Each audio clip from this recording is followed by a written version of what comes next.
My name is Aaron Brown, and I am the National Director of Operations for Destiny Rescue. And we're going to go into detail about who Destiny Rescue is and what we do and how you can play a role in ending child sex trafficking and rescuing children who are being exploited around the world.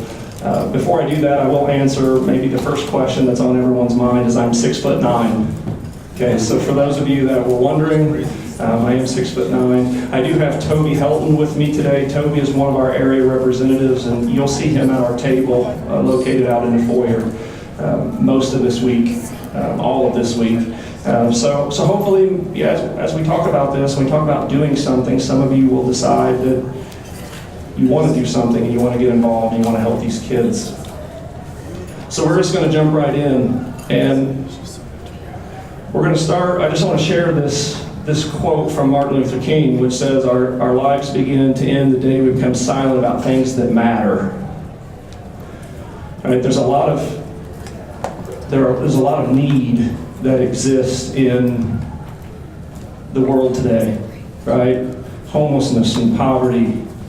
And there's a lot that matters to the heart of God, and there's a lot that matters, and there's a lot that we need to do. And it can get very overwhelming in where are you called, what are you passionate about. And so today we want to introduce you to this issue of child sex trafficking.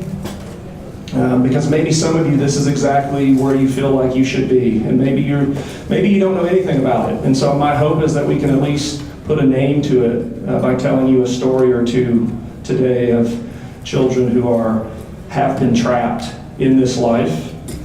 If you are aware of it, maybe we can light that passion for you to want to do something, to go back to your church, to go back to your school, to go back to your community and start being a voice for kids who don't have a voice. Because we can't remain silent on things that matter. And the trafficking of children, we rescued a 4-year-old child last week from a sexual exploitation situation. The sad part is that that's not the first time that we've rescued a 4-year-old child. We rescued 2 last year. We believe this girl that we rescued last week is actually 3. But we don't know her actual birth date. And so we know the birth year. And so we're just going to assume that she's 4. And my hope is that you would agree with me that that's not okay. Listen, it's not okay if it's a 40-year-old woman, or if it's a 35-year-old man, or if it's a 4-year-old child. The exploitation of people for profit because someone's greed, it's not okay. So that's what we're going to talk about today. And I first wanted to start by talking about the issue of human trafficking. Human trafficking is the fastest growing illegal activity in the world.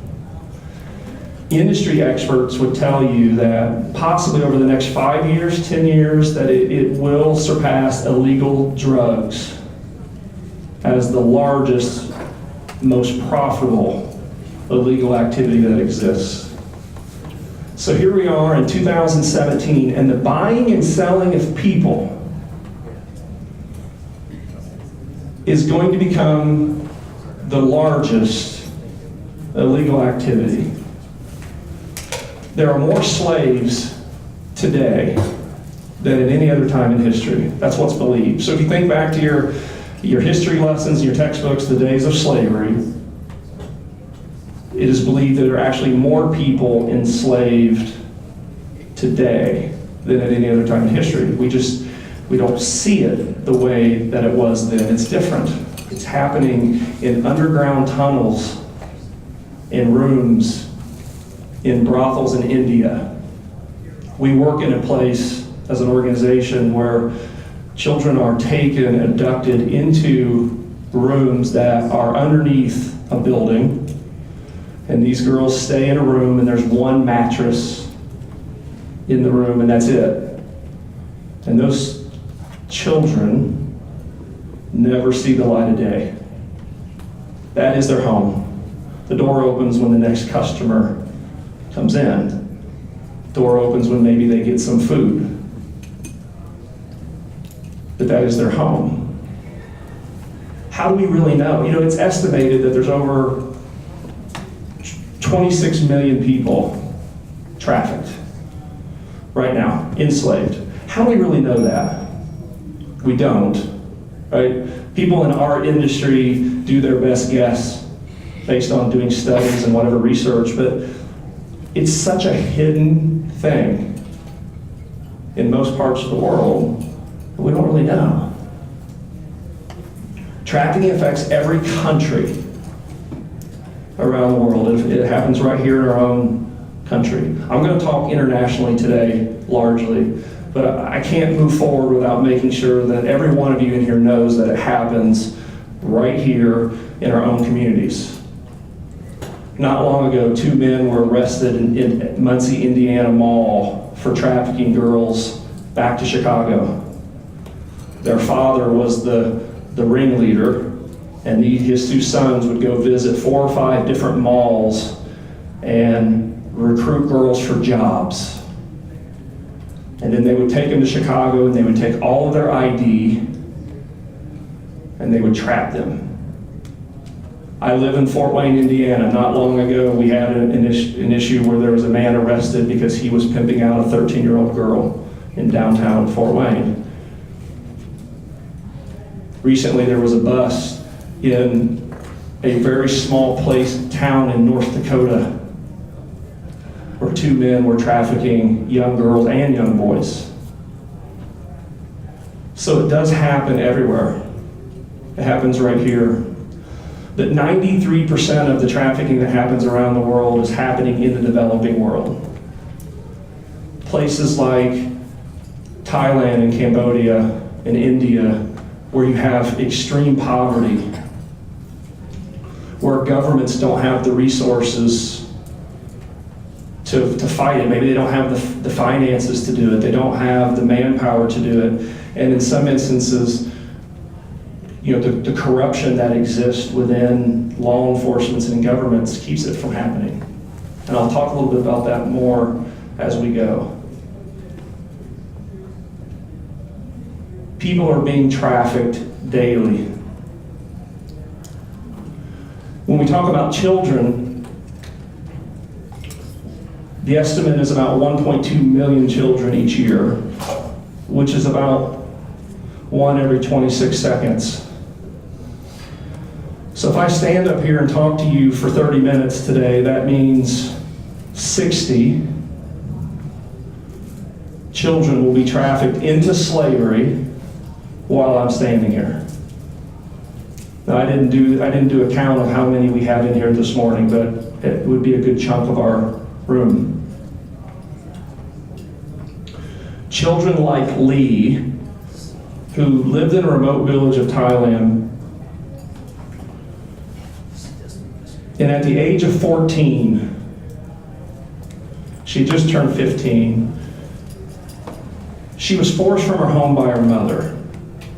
Mom came to her at the age of 15 and said, "You're dead weight to me. I can't feed you. I can't afford to house you. I can't clothe you. You need to leave." So raise your hand if you're at least 15 in here. A lot. So imagine if your parent, your caregiver, your guardian came to you at the age of 15 and said, "You don't matter to me. I can't care for you, so you need to leave right now." That was Lee's situation. She put all of her worldly possessions into a backpack. And she had a friend who had lived in the village with her that said, who had gone into the city to find work. So she said, "Okay, that's where I can go to find work." So she jumped in the back of the truck and she took this 6-hour ride into the city. And the truck dropped her off in this busy part of the city. Now imagine a 15-year-old girl who's never been to the city, standing there, probably looked lost, right? If we dropped you into a big, strange city, it would take you a while to even get your wits about you and where you are and how do you proceed, right? She needs to find work. She needs to find a place to stay. And Lee believed that she could find her friend who left the village months before to go work in a restaurant. But Lee didn't have the restaurant name. She didn't have her friend's phone number. She had nothing. So she's standing on the street, and this nice elderly woman saw that she looked distressed and came over to her and said, "You look lost, can I help you?" And Lee said, "Yes, I need help. I'm trying to find my friend." "Well, where does your friend live?" "Well, I don't know." "Where does your friend work?" "I don't know. I just know she works at a restaurant."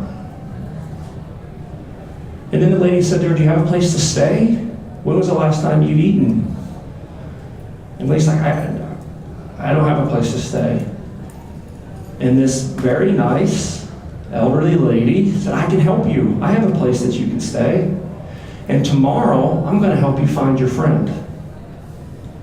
I even have a restaurant that you can work in." So at 15, Lee was probably a little naive, right? She thought she struck the gold mine. I found a place to stay, I get to eat, I have a job, and this nice lady is going to help me find my friend. So she went to bed that night thinking that tomorrow it's going to be this wonderful new day. And the next day they woke her up and they said, "You're going to start work today." And she said, "What about finding my friend?" And she said, "We found your friend. She's going to come here tonight. But we need you to work until she gets here." And so she was forced to put on this skimpy little dress and these sparkly red shoes and makeup. And she said, "What am I going to be doing? I thought this was a restaurant.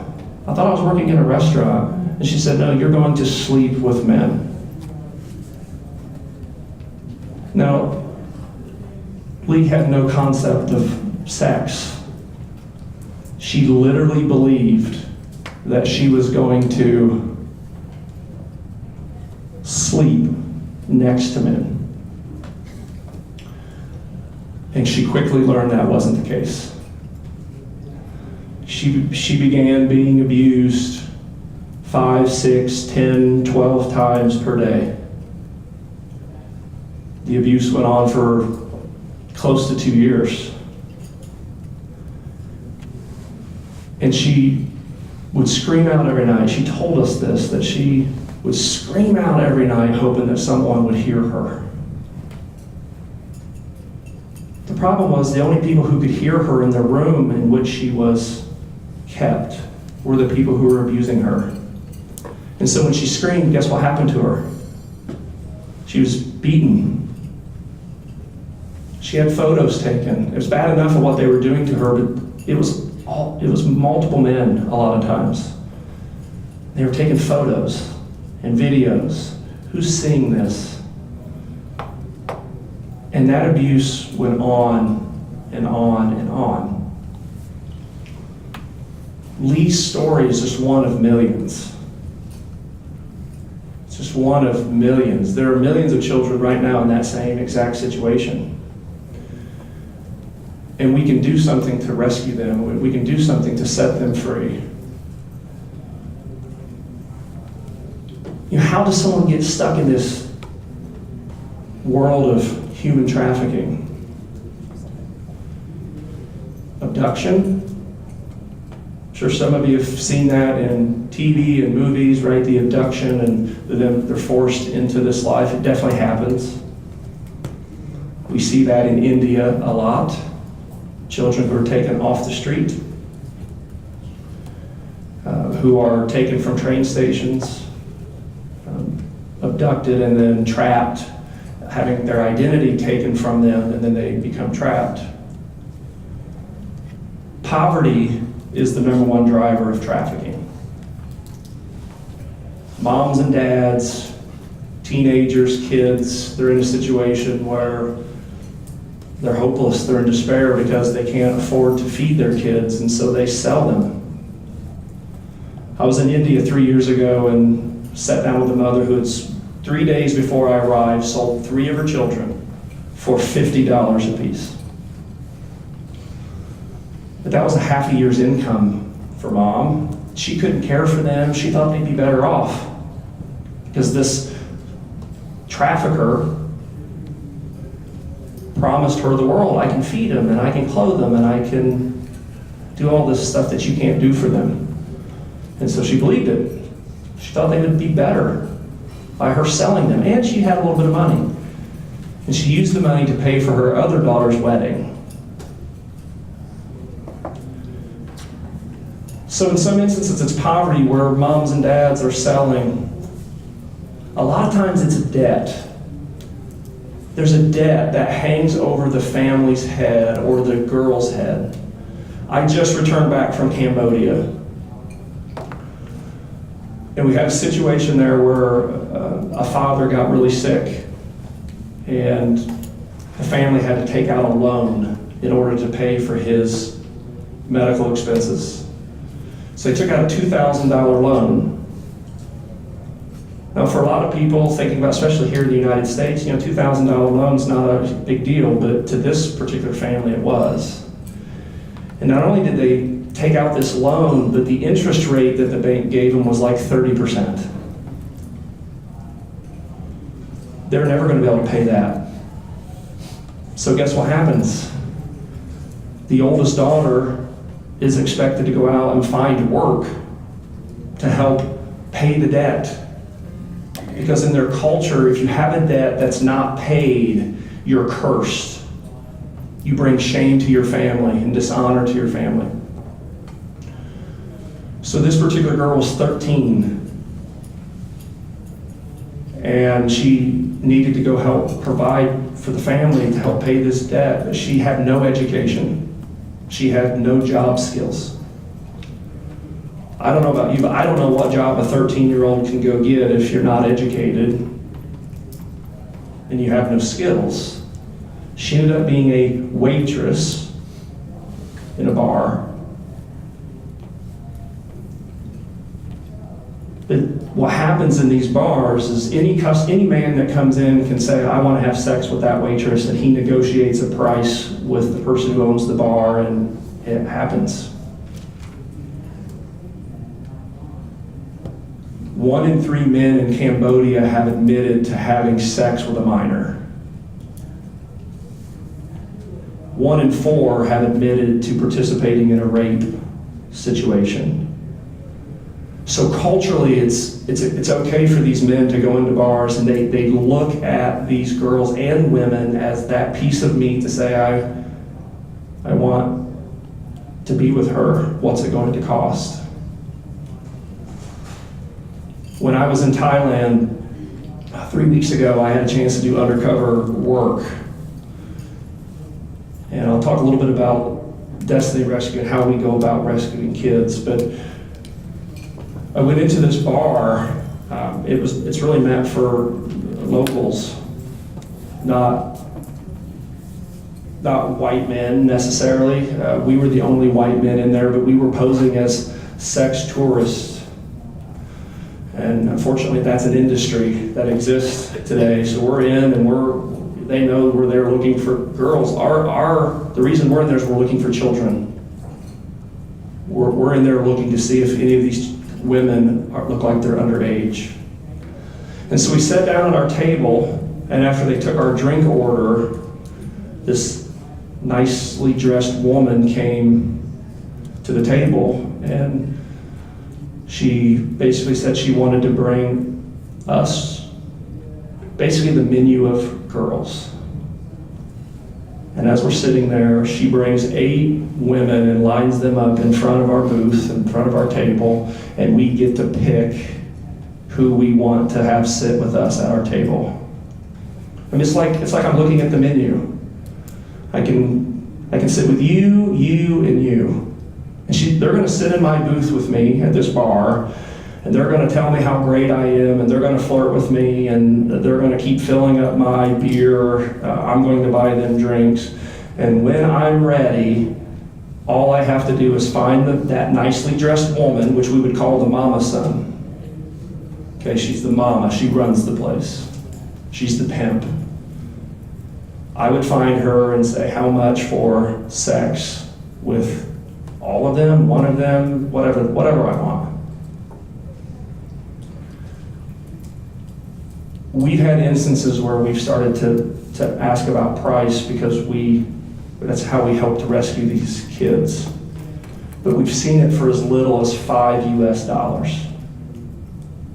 That I could be with one of these children for $5 US. That's the issue of trafficking. It's this multifaceted approach to, I'm going to abduct kids, maybe. I'm going to prey on the vulnerable. I'm going to prey on families who can't pay their bills. Kids end up getting trapped in this situation in a lot of ways. And we, right, Scripture tells us that we are supposed to defend these kids.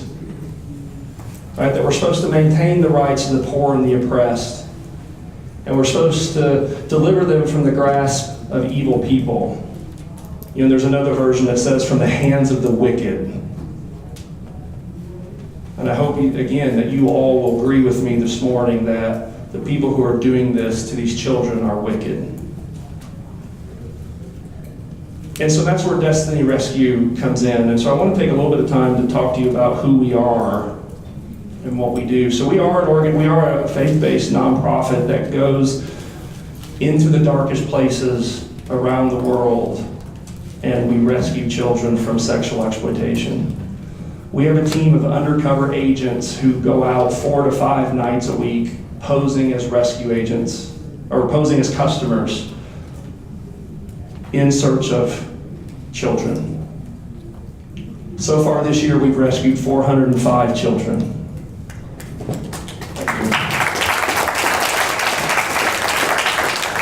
Last year, we rescued 485 for the entire year, so we're on pace to have a record year in regards to rescue. And a lot of that's happening in India, because the situation there is extremely horrific. And it's very easy for us, and if you're on Facebook,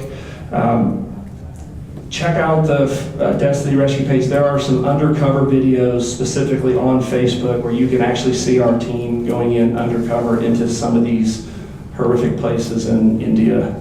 But we go in and we pose as customers, and we rescue 2 ways. The first way is relationally. It's what we would call soft rescue. Our agent goes in, finds, and our agents always go in teams of 2 and 3. Okay, safety in numbers, and there's accountability in numbers.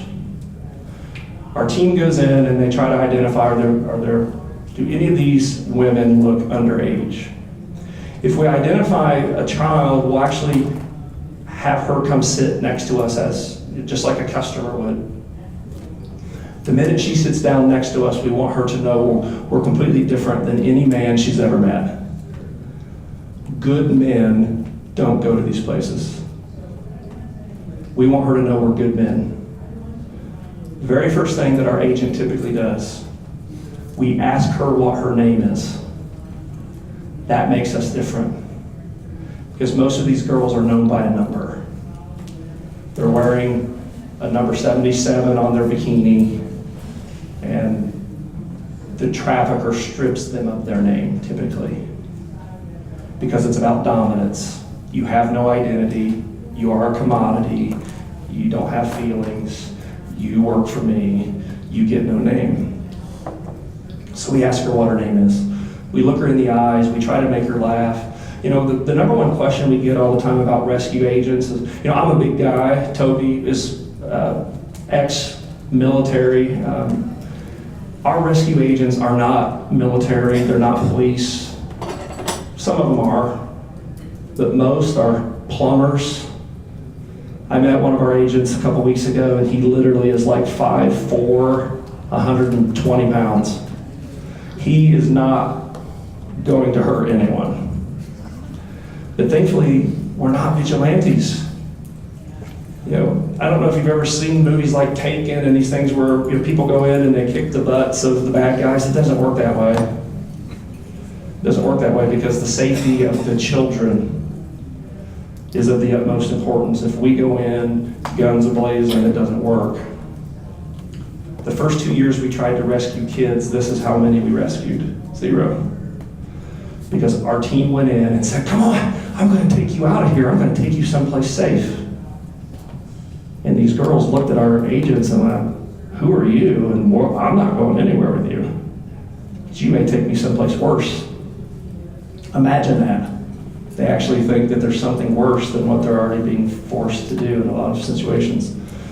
So we will sit with that girl and we'll make her laugh and we'll get to know her. We'll ask her like about her family and what about school? Have you ever gone to school? And what do you want to do? Is this what you want to do? And then we'll give her a tip and we leave. And tomorrow night we come back and we find the same girl and we come and we sit with her and we do it all over again. And we might do that for weeks, days, months, until we've earned her trust. Once she trusts us, we can offer freedom to her. So then we would pay the bar fine. We would actually pay to rent her. And the mama thinks we're taking her off site to abuse her, and we take her to McDonald's or some public place and we offer her freedom. She has to accept. We can't just take her, because then we become traffickers. If we take her against her will, we become traffickers. So she has to say, yes, I want out. I want to go. We do have relationships with governments in every country we work with. So in addition to the soft rescue, and that's the best way that we rescue, is by building relationships, by posing as customers. And when we propose freedom, we propose freedom this way. I know my friend works for an organization that helps girls like you. Would you like to meet him? And so our agent connects them to Destiny Rescue. The agent never poses as a member of our team, because if the girl says no, and she usually does the first time, this is too good to be true, our agent can go back in and still pose as a customer and keep saying, hey, you know, if you decide you change your mind, I can introduce you to my friend. I can introduce you to my friend. We've pursued girls for up to 2 years until they finally said yes. The other way that we rescue is we do raids with the police. So it's a little bit more, right? It's a little bit more manly, what people get excited about. But here's the problem. Only about 1 in every 3 is successful because of the corruption that exists within police departments. In Cambodia, we scheduled a raid. We identified 6 children in a bar situation. And when there's that many children, we can't wait to build a relationship with each of them, because that could take different. When we rescue the first one, the other 5 disappear because, like, what will happen to that girl? And they decide to move the children. So we went to the police department. We'd never worked with this particular police department before. And we said, hey, our intel tells us, we showed them the undercover footage, because all of our agents wear cameras and they capture audio, and we turned it all to the police, and the police chief said, yes, we'll do a raid. We're going to go in tomorrow night. We'll go in around midnight, and we're going to bust them, and we're going to arrest them, and we're going to close the place down. And we're like, okay, good. Next day comes, we show up at midnight, no children. And then we find out that the police chief who set up the raid, his wife actually runs the brothel.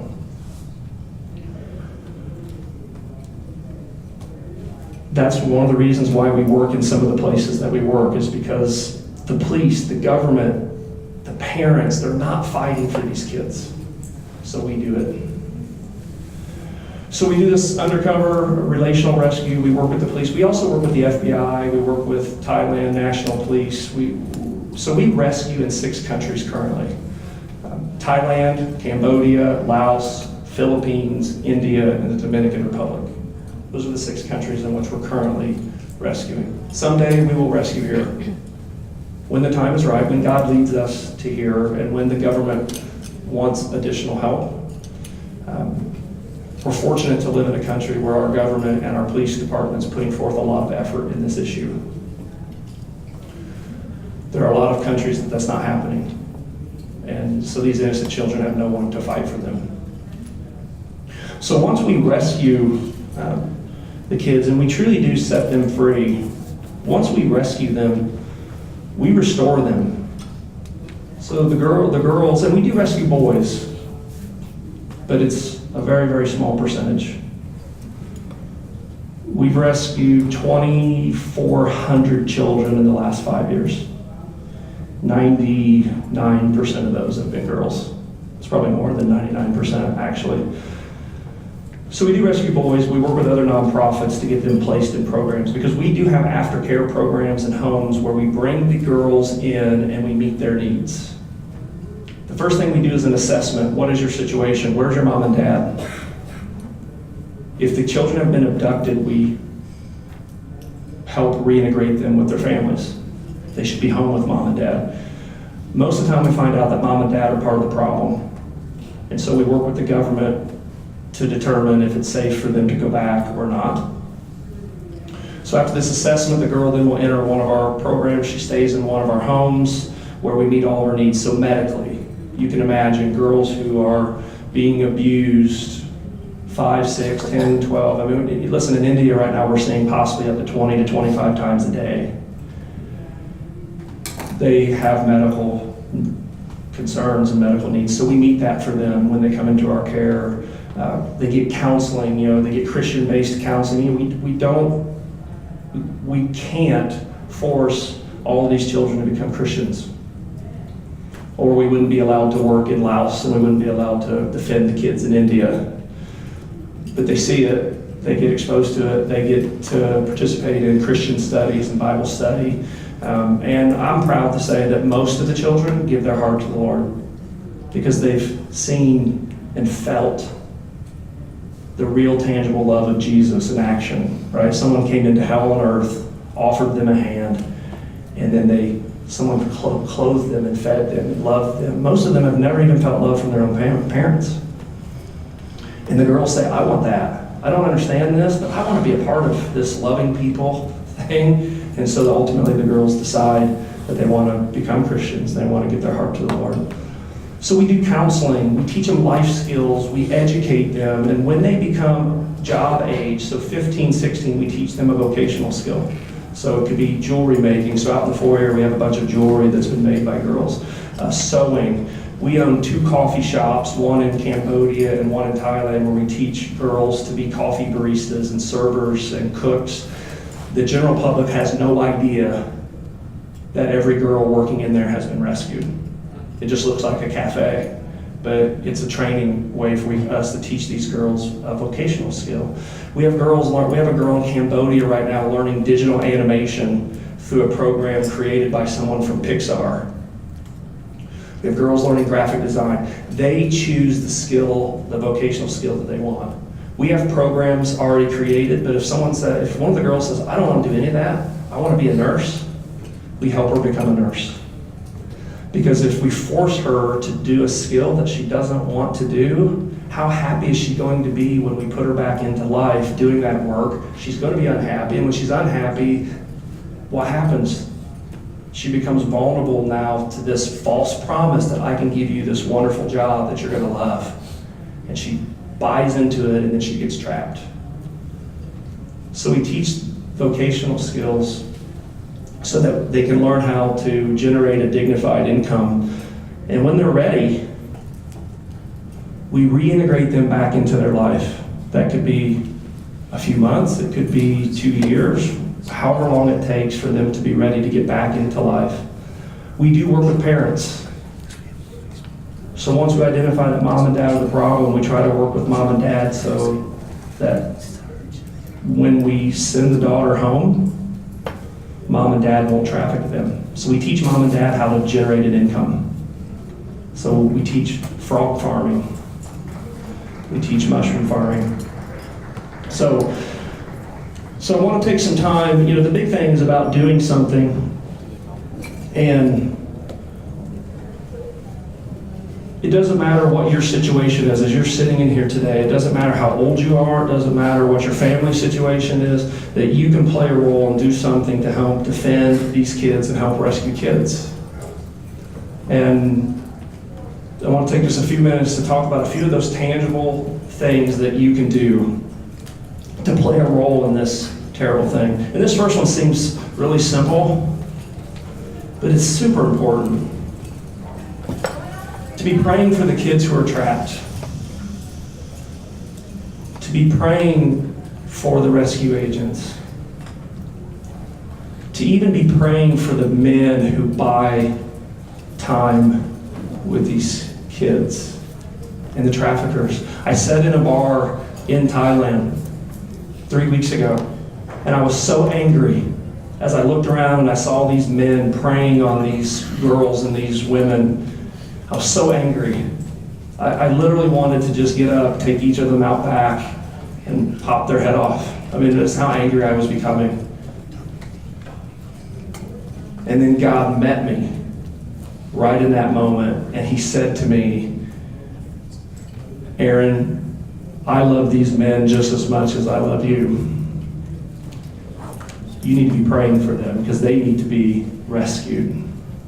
The men who are preying on these women and children are broken and lost, and they need to be rescued. And so praying is a great way that our agents end up in bars because they pray. We rescued a girl in a red dress not long ago because during prayer time, before they went out that night, one of the guys during prayer time said, I see a red dress, and come to find out that night they rescued a girl in a red dress. There's another story where during prayer time, one of our agents said, I see a cactus.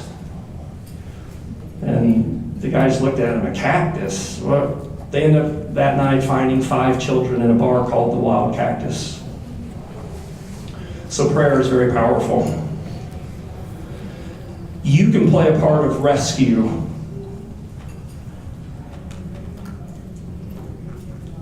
It's about $1,500 typically for us to rescue a child. And what we see is the power of fundraising, the power of telling the story of these kids, whether it's hosting a jewelry party, which you can do. We provide jewelry if you were into that. If you wanted to run in a race, if you wanted to get your youth group together to do some other type of fundraiser, you can do that. We have all of the tools for you to join us on online fundraising pages, videos, whatever you need.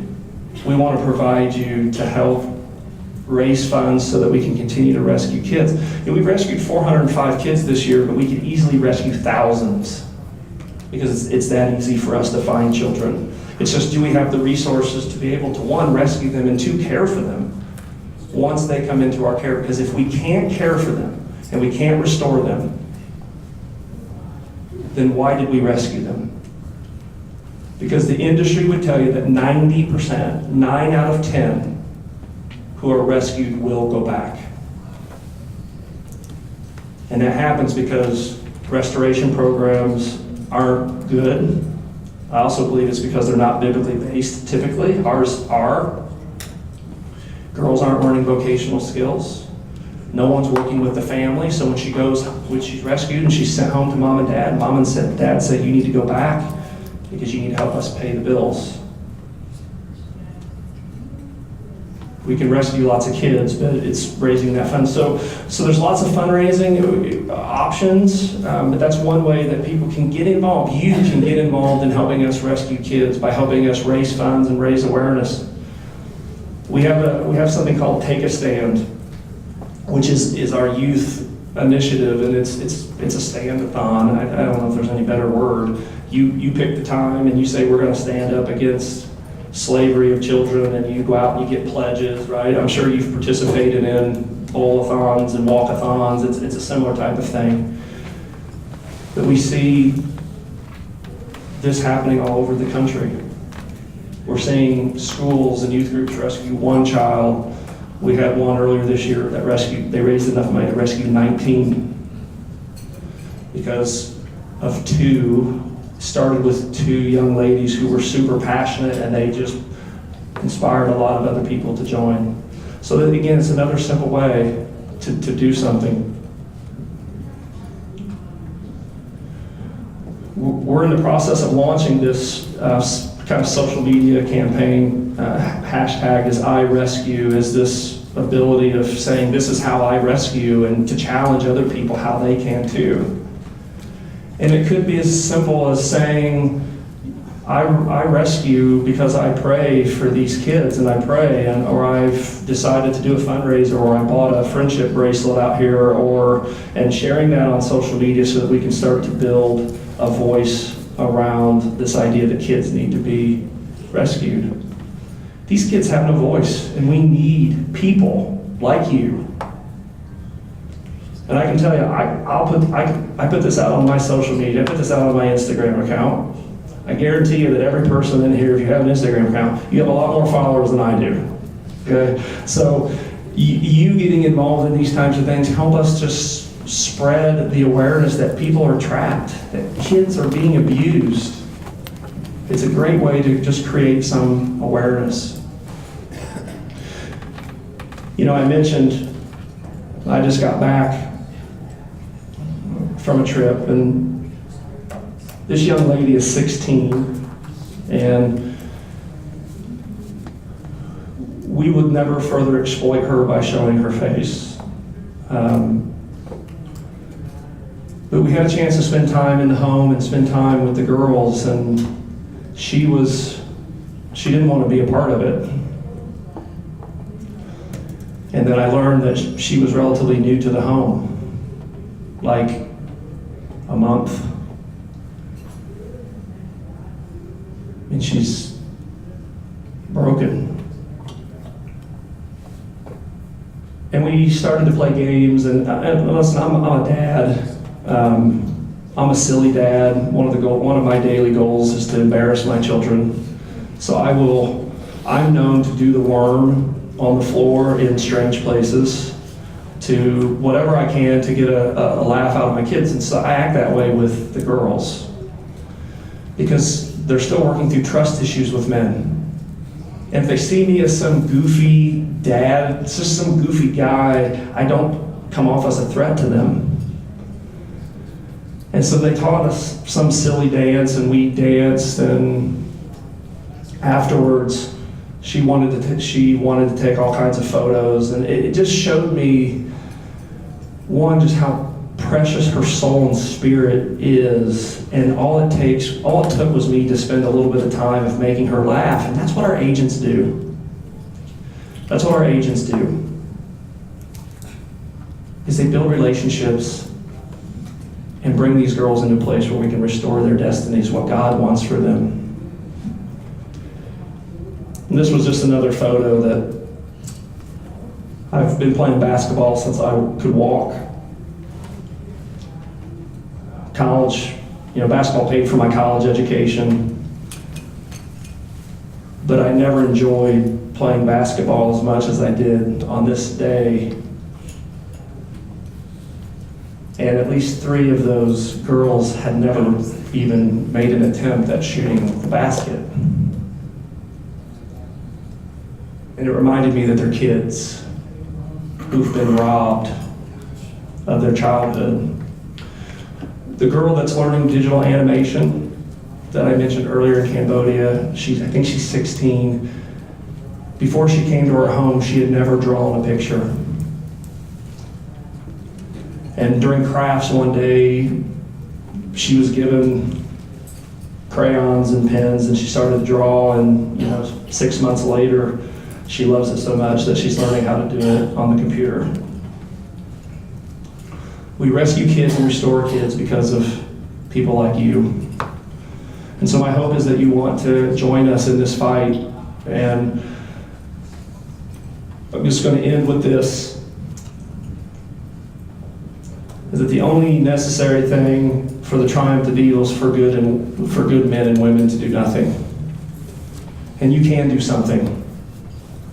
So visit the table, come see me. If you have questions, I know we're right at the time. But visit the table, talk with Toby, and I'll be here for a while today also.